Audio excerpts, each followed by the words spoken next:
business owners can reduce their risk of an audit. Yes. Is this because the IRS hired 87,000 new agents? Not because of that, because you could do these things before, but now obviously you're going to be more likely. I know they keep telling you, "Oh no, don't worry about it. We're not going to audit anybody." They're auditing people, right? And it's just you would know. It's just the way it's got to go.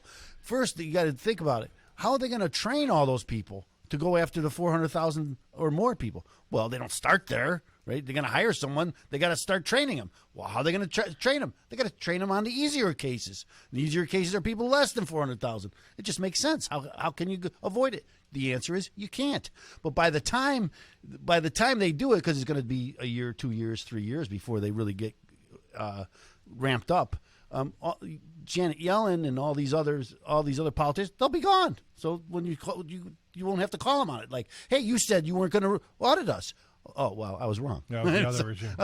Remember, we have an election coming up, so kidding. They're all saying, yeah, oh, no, that's just ridiculous. I keep hearing, 50,000, because you hear this number, 87,000 people that they're hiring, and people will say, well, we got 50,000 people that are going to retire, so we're just going to replace them. No, they're already in the budget. The 50,000 that are retiring, they're already in the budget. They're going to replace them and put 87,000 new people on. I just want to make this statement for the 87,000 people they're hiring that are looking at new houses. I know a great mortgage professional.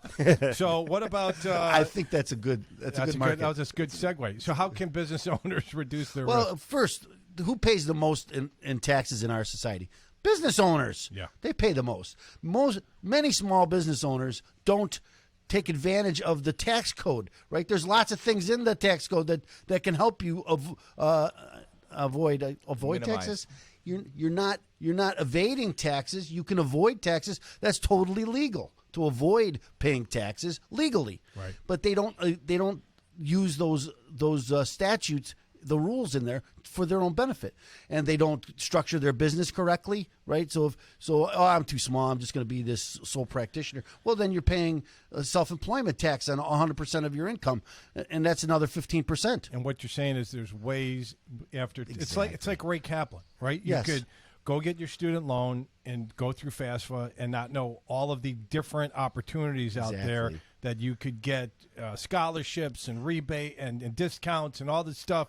Which is what Ray and her team do every day. That's what you do for business owners. Ray and I talk a lot about this because we both do bankruptcies, and we kind of come from that bankruptcy world. But it's very similar because it's the government. It's the same rules, right? They apply it to taxes. They apply it to student loans. It's the government.